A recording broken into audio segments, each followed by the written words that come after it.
पिछले एपिसोड के अंत तक हमने देखा लॉयड ने एक बहुत शानदार घर बना दिया है जो कि अंदर की साइड से गर्म रहता है, जिसे देखने के लिए कब सारे लोग उस जगह पर आते हैं। और जब वो घर के अंदर से बाहर निकलते हैं तब लॉयड उनके सामने अपनी कंपनी का प्रमोशन करने लगता है। वैसे इस सब का कुछ फायदा नहीं होता क्योंकि यहाँ पर बाहर के साइड में जितने भी लोग निकलते हैं वो पहले तो खुश होते हैं, लेकिन जैसे लॉयड को अपने सामने देखते हैं सबके सब काफी नाराज हो जाते हैं क्योंकि इनमें से किसी को भी लॉयड के ऊपर 1% का भरोसा नहीं है। इसी समय लॉयड की फादर आर्कस की उस जगह पर एंट्री होती है। वो लॉयड को पकड़कर अपने इस महल के अंदर लेके आ जाता है और समझाने की कोशिश करता है कि उसे कुछ भी गलत करने की जरूरत नहीं है। फैमिली के ऊपर पहले कब से खतरे आ चुके हैं, लेकिन इन खतरों को ठीक करने के लिए लॉयड को कोई स्टेप नहीं उठाना चाहिए, बल्कि सब कुछ अपने फादर आर्कस को भी छोड़ देना चाहिए। आर्कस सब कुछ ठीक कर देगा, कुछ टाइम के अंदर फैमिली वापस से स्टेबल हो जाएगी। ये सुनकर लॉयड को अपने ओरिजिनल फादर की याद आने लगती है जो कि मेन वर्ल्ड के अंदर था। वो भी उससे यही सिम लेने का करता था। इसके बाद में वो यहाँ जाने लगता है और जाते हुए अपने फादर से कहता है आपको बिल्कुल भी चिंता करने की जरूरत नहीं है, जब तक मैं यहाँ पर हूँ आपको अपने ऊपर किसी भी तरह की मुसीबत लेने की जरूरत नहीं, मैं सब कुछ ठीक कर दूंगा। ये कहने के बाद में लॉयड जो कि असली में साहो है वो अपने ओरिजिनल फादर को याद करने लगता है और सोचता है काश कुछ साल पहले मैंने ये बात अपने फादर को कही होती।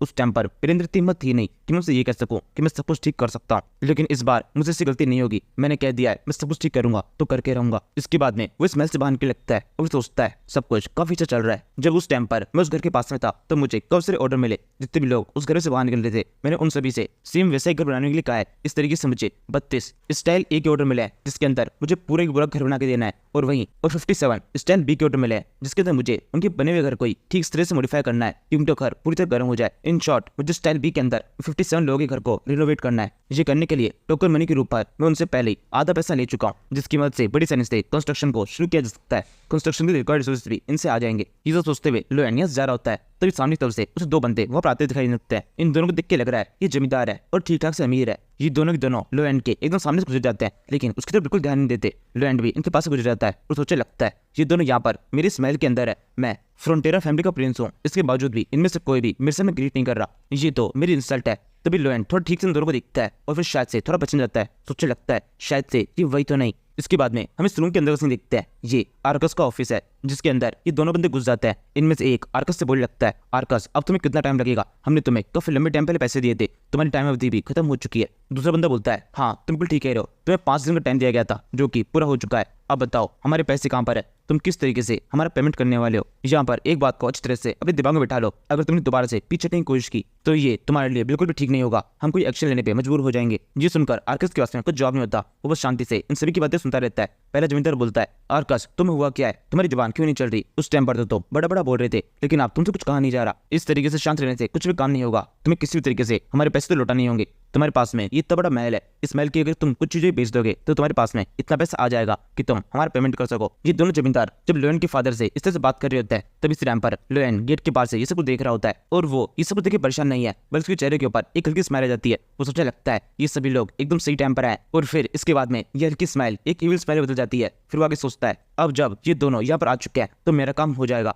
यहाँ से हम कुछ मिनट बाद देखते हैं लॉयड आराम से अपने रूम के अंदर बैठा हुआ है, उसके सामने एक स्क्रीन विंडो है जिसके ऊपर लिखा हुआ है तुम्हारे पास में टोटल 36 आरपी पॉइंट्स है। इन्हें देखकर लॉयड सोचने लगता है मेरे पास में आरपी पॉइंट्स काफी ज्यादा हो चुके हैं, ये सब कुछ जीवियर वजह से हुआ है। उसके मन में मेरे लिए जो भी फीलिंग्स थी वो मेरे बारे में जितना भी नेगेटिव सोचा था वो अब थोड़ा कम हो चुका है, और इसके अलावा उस पब ओनर और उसकी मदद से भी मुझे थोड़े बहुत आरपी पॉइंट्स मिले हैं। लेकिन अब मेरे सामने एक सवाल है, मैं इन आरपी पॉइंट्स का करूँ क्या, मैंने किस तरह से यूज कर सकता हूँ।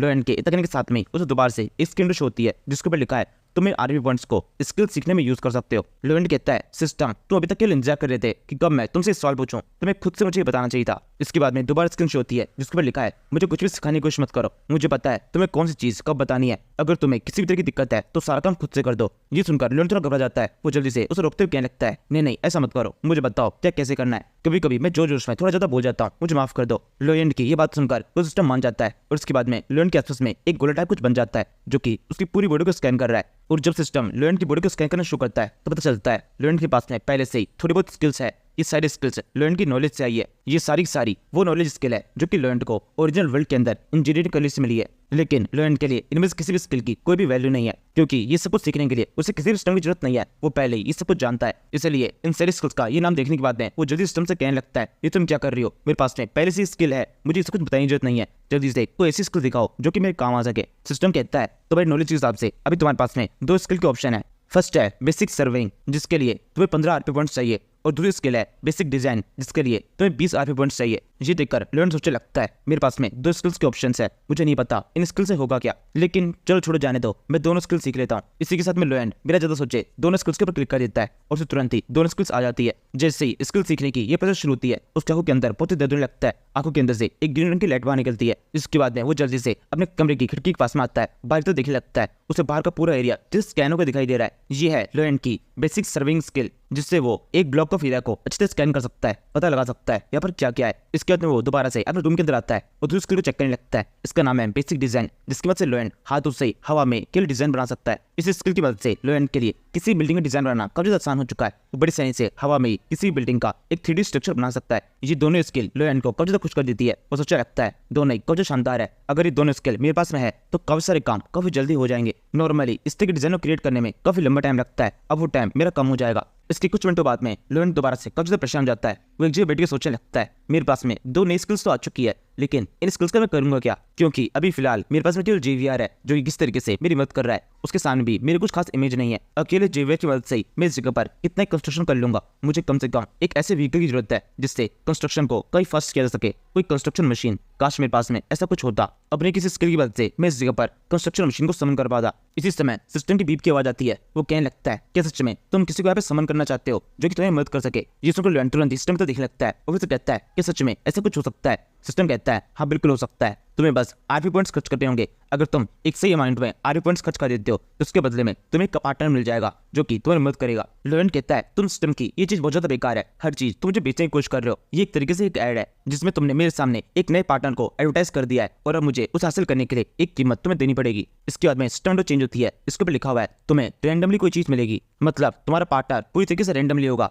हर एक बार स्क्रॉल व्हील घुमाने के लिए तुम्हारे पास में 50 RP पॉइंट्स होने चाहिए। और ये सुनने के साथ में लोएन का मुंह पूरी उतर जाता है। वो गंदा सा मुंह बनाते हुए कहने लगता है क्या सच में 50 RP पॉइंट्स, मेरे पास में तो केवल एक ही बचा है। इसके बाद वो सोचने लगता है मैं यहाँ पर क्या क्या समन कर सकता हूँ। अगर मैंने इसका यूज कर लिया तो ऐसा हो सकता है कोई शानदार ड्रैगन, कोई मॉन्स्टर या फिर कोई ताकतवर सा उड़ने वाला यूनिकॉर्न टाइप का कोई मॉन्स्टर मेरे लिए समन हो जाए। अगर सच में मैं इस चीज के अंदर कामयाब हो जाता हूँ तो इन सभी को मैं एज ए मशीन यूज कर सकता हूँ। एक कंस्ट्रक्शन के काम के अंदर मेरी काफी मदद कर देंगे और भी कई जगह है जहाँ पर मैं इनकी मदद ले पाऊंगा। ये सोचने के साथ में लोएन की आंखें दोबारा चमकने लगती है। उसके सामने अब एक नया गोल है। वो सोचने लगता है अब मुझे किसी भी तरीके से RP पॉइंट्स जितने हो सके उतने ज्यादा इकट्ठा करना है और ये करने के लिए मुझे वही करना है जो कि अब तक मैं करता आया हूँ। मुझे सबके सामने अपनी इमेज उतारना होगा। यहाँ से हम दोबारा से इस ऑफिस का सीन देखते हैं जहाँ पर ये दोनों जमींदार अभी भी है। ये दोनों ही दोनों आर्कस के सर पे चढ़ के बैठ गए। इनमें से एक बोलने लगता है आर्कस मुझे पता है तुम्हारे पास बिल्कुल पैसा नहीं है, तुम्हारी खामोशी ने ये चीज बता दी है। तो अब एक अच्छा जमींदार होने के नाते मैं तुम्हें एक सजेशन देना चाहता हूँ जो तुम्हें एक्सेप्ट करना होगा। मैंने सुना है तुम्हारे स्माइल के अंदर काफी सारी लड़कियां हैं, दासियां हैं और इसके अलावा तुम्हारी वाइफ तो है ही, तो कैसा रहेगा तुम इन सभी को मेरे पास में भेज दो। तुम्हारे पास में इस टाइम पर पैसों की कमी है तो मुझे यकीन है ये सब के सब यहाँ पे अच्छी लाइफ नहीं जी पा रहे होंगे। मेरे घर पर मैं इन सभी को बहुत अच्छी तरह रखूंगा, इन सभी के साथ में काफी अच्छा ट्रीट किया जाएगा। ये सुनकर आर्कस को बहुत गुस्सा आता है। इससे कहने लगता है तुम्हारी मदद कैसे हुई मेरे घर की औरतों के बारे में इस तरह से बात करने की, केवल इसलिए क्योंकि मैंने तुम थोड़ा कर्जा ले रखा है। इसका मतलब ये नहीं तुम मेरे बारे में या फिर मेरे घर के लोगों के बारे में कुछ भी बोलोगे। इसी समय लोएन इस जगह पहुंच जाता है। उसके पास में एक छोटा सा बैग है। इसके बाद में वो इस लैंडलॉर्ड के कंधे के ऊपर अपना हाथ रख देता है। लोएन का इस तरीके से इस लैंडलॉर्ड की चिपकना इसे बिल्कुल पसंद नहीं आता। ये जल्दी से उस साइड धक्का देते हुए कहने लगता है ए तुम कौन हो, इस तरीके से मुझे चिपकने की कोशिश मत करो। तभी आर्कस बोलता है लोएन तुम यहाँ पर क्यों आए। ये सुनकर जमींदार समझ जाता है असल में ये बंदा आर्कस का बेटा है। जाके बोलने लगता है अच्छा तो तुम हो लोएन फ्रंटेरा, जिसके बारे में हमने इतना नाम सुना है। तुम्हारे बारे में हमें सब कुछ पता है कि तुम कितने बड़े नाकारा हो। वैसे तुम्हें पता है ना हम कौन है, हमें छूने की भी तुम्हारी हैसियत नहीं है।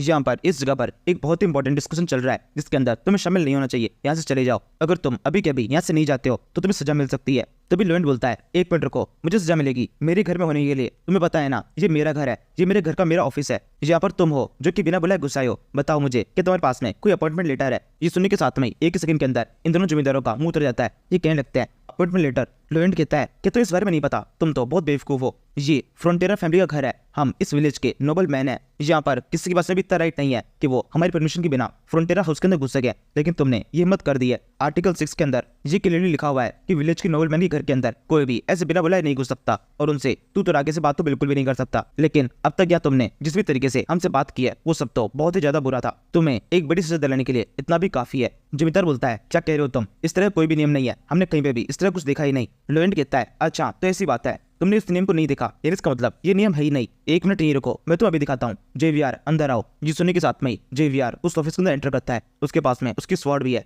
इसके तुरंत बाद लोएन के चेहरे के ऊपर उसकी आइकॉनिक इविल स्माइल आ जाती है। वह कहने लगता है JVR आगे बढ़ो और इन दोनों के हाथ काट दो। जिसको जेवीआर बिना किसी भी स्किलचार्ट के तेजी से इन दोनों बंदों की तो बढ़ने लगता है। यहाँ पर उसे कोई फर्क नहीं पड़ता क्या सही है और क्या गलत। लोएंड ने कह दिया है किसके ऊपर अटैक करना है तो बस आगे बढ़ रहा है। और ये देखकर कि दोनों जमींदार वो तो डर जाते हैं कि कहने लगते हैं क्या कर रहे हो तुम इस तरीके से हम पर अटैक नहीं कर सकते। इस बंदे ने कहा है इसलिए हम पर अटैक कर देना बिल्कुल भी ठीक नहीं है, वहीं पर रुक जाओ। सेम ऐसे ही दूसरे जमींदार की हालत भी बहुत ज्यादा खराब होती है। वो कहने लगता है यहाँ पर ये सब कुछ चल क्या रहा है, केवल हम यहाँ पर तुमसे मिलने के लिए आए, इसकी वजह से ही तुम लोग मेरे हाथ काट दोगे। ये सब कुछ किसी भी तरीके से सही नहीं है, यहाँ पर हमारे साथ में गलत हो रहा है। लोएंड कहता है क्या सही है और क्या गलत अभी पता चल जाएगा जेवीआर, तो आगे बढ़ते रहो, बिल्कुल मत सोचो। इन दोनों के दोनों हाथों काट दो, उसके बाद में क्या होगा वो हम देख लेंगे। ये सुनने के साथ में जेवीआर की स्वॉर्ड पूरी तरह भरा जाती है। उसके चेहरे के ऊपर एकदम न्यूट्रल रिएक्शन होता है, जिन्हें देखकर इन जमींदारों का डर और ज्यादा बढ़ने लगता है। कुछ ही सेकंड्स के अंदर इनका डर इतना बढ़ जाता है कि अभी यहाँ से भागना शुरू कर देते हैं। भागते हुए ये आखिरी के अंदर लोएंड को धमकी देता है, यहाँ से भागते हुए वो लोएंड को धमकी देता है ये चीज बिल्कुल मत सोचना कि आज तुम यहाँ पे बच गए, तुमने हमारी जो इंसल्ट की है इसका बदला तो हम तुमसे लेके रहेंगे, तुम्हें इसको सबक सिखाया जाएगा। दूसरा जमींदार बोलता है हाँ आप बिल्कुल ठीक कह रहे हैं, ये लड़का जरूर सबक सीखेगा, आज की भी इस हरकत के लिए इसे बहुत ज्यादा रिग्रेट होने वाला है। इसी के साथ में इस ऑफिस का गेट बंद होता है। ये दोनों जमींदार यहाँ से भाग चुके हैं। लोएंड का प्लान यही था इन दोनों को डराकर यहाँ से भगा देना। इसके बाद में वो जेवीआर से बोलता है जेवीआर बहुत अच्छे। इसी के साथ में लोएंड को उम्मीद होती है कि उसे अब अपने फादर से थोड़ी बहुत तारीफ मिलेगी, लेकिन होता इसका उल्टा ही है। आर्कस बोलने लगता है लोएंड जेवीआर ये तुम दोनों ने किया क्या, तुम जानते भी हो कि दोनों जमींदार कितने बड़े। आगे की लाइन बोलने से पहले ही आर्कस की आवाज थोड़ी कम होती है। वो आगे बोलता है कमीने थे, आज तुमने जो कुछ भी किया है इसके बदले में हमें एक बड़ी कीमत चुकानी पड़ेगी। इसी समय लोएंड आर्कस की टेबल के ऊपर एक बोरी रख देता है जिसके अंदर काफी सारे कॉइन्स है। वो इन्हें आर्कस दिखाते हुए कहने लगता है मैं इसे आपको थोड़ा बाद में देने वाला था जब मैं सारे ऑर्डर्स को कंप्लीट कर देता,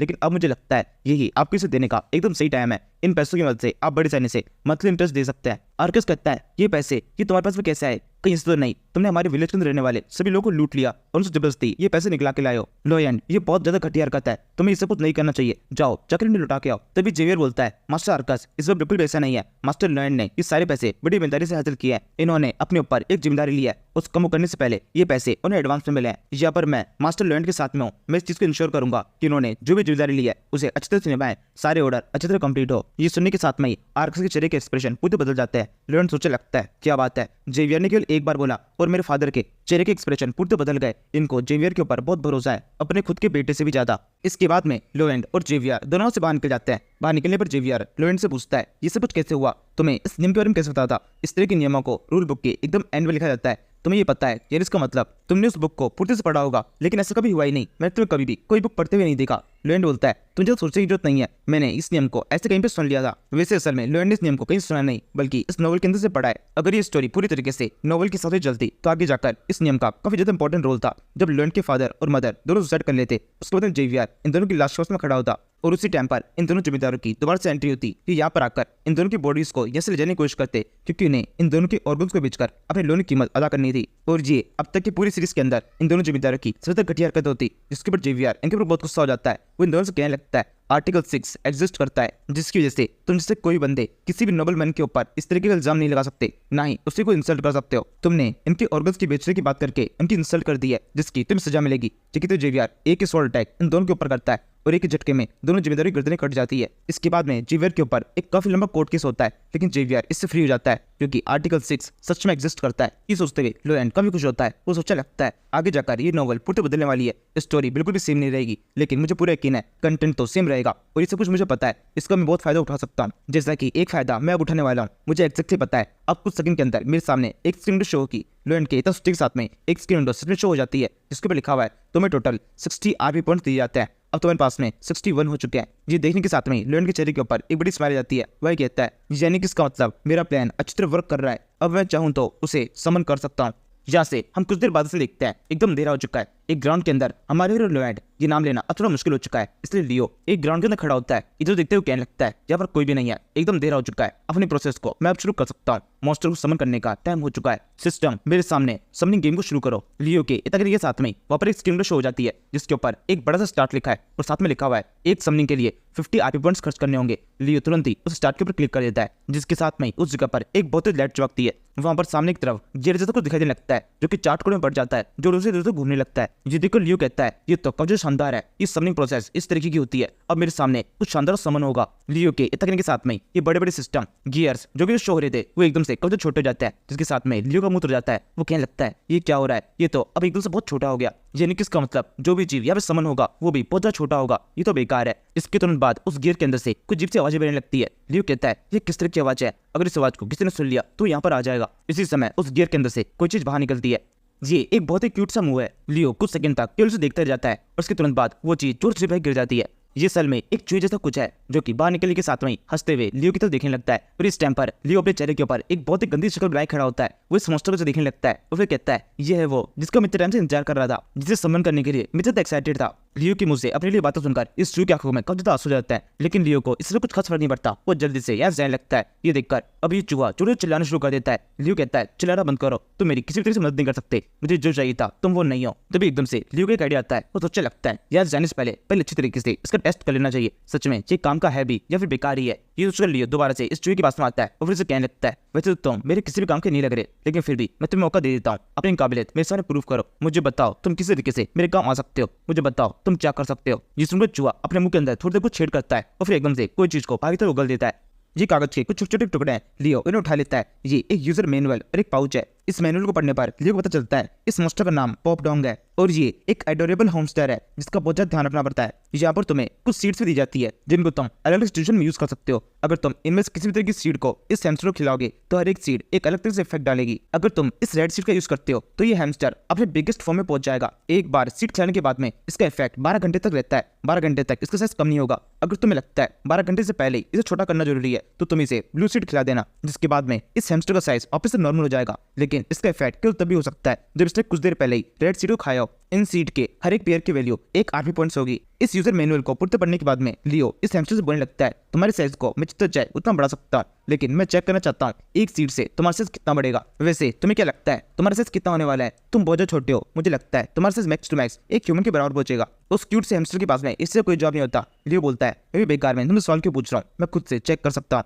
इसके बाद में लियो इस रेड सीड को इस हैमस्टर की तरफ बढ़ाने लगता है और फिर सोचता है अगर सच में ऐसा हो गया, इसका साइज बढ़ के एक ह्यूमन के बराबर पहुंच गया, तब तो ऐसा हो सकता है ये किस तरीके से मेरे काम आ जाए। अगर साइज उससे कम रहता है तब तो ये पूरी तरह बेकार है। लियो ये सोच ही रहा होता है। इस टाइम पर हैमस्टर एक ही झटके में उस पूरी सीड को खा जाता है, जिसके बाद में इसकी बॉडी के ऊपर इफेक्ट होना शुरू होता है। बॉडी के अंदर से एक बहुत ही लाइट चमकती है। एक ही झटके में इसका साइज काफी ज्यादा बढ़ जाता है। ये लियो के टकरा जाता है और लियो चलते हुए काफी दूर जा गिरता है और फिर इसके बाद में वो काफी ज्यादा चौंक जाता है। उसे दिखाई देता है ये हैमस्टर बहुत ज्यादा बड़ा हो चुका है। यहाँ पर इसकी हाइट 20 फीट से भी कहीं ज्यादा है और जैसे ये पहले बहुत ज्यादा क्यूट लग रहा था, लेकिन अब ये बहुत ज्यादा डरावना और ताकतवर सा लग रहा है। इसी टाइम पर लियो को एक सिंडश होती है जिसके पे लिखा हुआ है इस प्रोडोम के पास में एक स्किल भी है जो डिग कर सकता है। डिगिंग स्किल लेवल 1 पर है। जिसे लियो कहता है प्रोडोम जल्दी से अपनी स्किल यूज करके बताओ। लियो के इतने के साथ में ये प्रोडोम जमीन के अंदर खड्डा करने लगता है। लियो को एक और स्किल विंडो होती है जिसके पे लिखा हुआ है इसके पास में एक और स्किल है जिसका नाम है पैकिंग डर्ट और ये लेवल 2 पर है। लियो तुरंत ही इस स्किल को भी चेक कर लेता है जिसे यूज करते ही प्रोडोम यहाँ पर एक रोलर की तरह जमीन के ऊपर लौटने लगता है। ये स्किल जमीन को प्लेन करने के लिए यूज की जा सकती है। इसके बाद में आखिरी में तीसरी स्किल होती है जिसका नाम है चीक पॉकेट लेवल 1। इस स्किल को लियो एक ट्रक की तरह यूज कर सकता है। इस स्किल की मदद से ये प्रोडम अपने मुंह के अंदर जितने चाहे उतने सामान को भर के रख सकता है और फिर उसे ट्रांसपोर्ट के लिए यूज कर सकता है। यहाँ पर इस प्रोडम ने जो भी खुदाई की थी उसे जितनी मिट्टी वहां से निकली उस प्रोडम ने अपने मुंह के अंदर उसे भर लिया है और फिर लियो के एक इशारे के साथ में ये उसे बाहर की तरफ उगल देता है। ये मड बॉल बहुत जोर से जन के ऊपर गिरती है। इन तीनों स्किल्स को देखने के साथ में लियो कब ज्यादा खुश हो जाता है। वो सोचा लगता है मेरा तो जैकपॉट लग चुका है, 3 अलग अलग मशीन्स मेरे को एक साथ मिल गई। मैं इस प्रोडम की तीनों स्किल्स को अलग अलग तरीके से अपने हिसाब से यूज कर सकता हूँ। इसके बाद में लियो दोबारा से अपने महल की तरफ लौट जाता है। ये चलते सोचने लगता है मेरे पास में अब खुद